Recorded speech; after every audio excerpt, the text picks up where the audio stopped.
අයිබෝවන් අද මේ ඇවිද යන සුන්දර පරිසර චාරිකාවක තවත් ආරම්භයක් මේ. අද මම ඉන්නේ ටිකක් අමුතුම ස්ථානයක්. මෙතෙන්ට කියන නම චුට්ටක් අමුතුයි.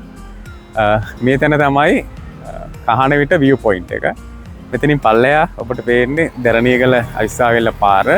ඊට වසර කිහිපයකට කලින් මේ ස්ථානයේ නායකයා පසුව ප්‍රසංස්කරණය කරලා මේ වගේ ලස්සන view point එකක් බවට පත් කරලා තියෙනවා.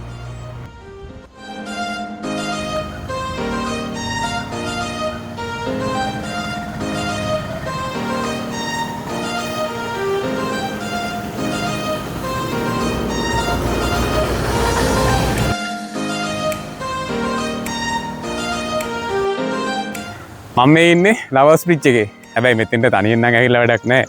කාත් එක්ක හරි ඇවිල්ලා සෙල්ෆියක් ගහලා ලස්සන ෆොටෝ එකක් Facebook එකට දාන්න කියාපු ස්ථානයක්. ඒ වගේම වීඩියෝ ෆොටෝග්‍රැෆි වලටත් ලස්සනම ලොකේෂන් එකක්.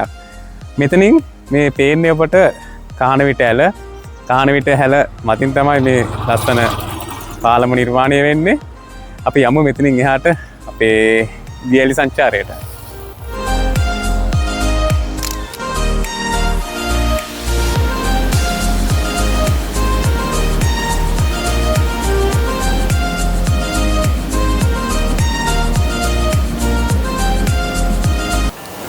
බල්ලමුල ඇල්ල නැත්නම් කහනවිට ඇල්ල.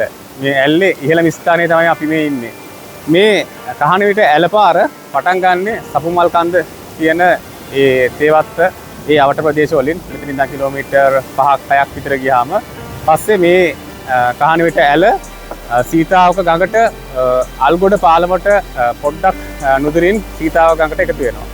මේ කහනවිට ඇල්ල මගේ නිර්මාණය වෙන එක මහා විශාලම දිය ඇල්ල තමයි බල්ලමුල ඇල්ල.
දැන් මම ඉන්නේ බල්ලමුල ඇල්ලේ පහළම තට්ටුවේ. මේකත් දිය ඇලි දෙකක් වශයෙන් තමයි කඩා හැලෙන්නේ. මේ අපිට පේනවා ඇති මේ දිය ඇල්ල තරමක ජලය අඩු මට්ටමේ කඩා හැලෙන දිය ඇල්ල. ඉතින් ඊහාට ප්‍රධාන දිය ඇල්ල තමයි එහා පැත්තෙන් කඩා හැලෙන්නේ. විශේෂයෙන්ම මෙහි පැමිණෙන ඔබට පොඩි අවවාදයක් දිය යුතුමයි. මේක පහළ තියෙන තතාසියේ දිය නෑමට නොවෙනවා නම් වඩාත් හොඳයි. මොකද වසරකට 3-4 දෙනෙක් මේ දිය ස්ථානයේ ගිලී මිය ගොස් තිබෙනවා. ඒ වගේම මේ පරිසරය ඉතාමත් රමණීය පරිසරයක්. ඒ වගේම සංවේදී පරිසරයක්. මේ පරිසරය අපවිත්‍ර නොකර පරිස්සම් කරන්න, ආරක්ෂා කරන්න අපේ මතු කරපු වෙනුවෙන්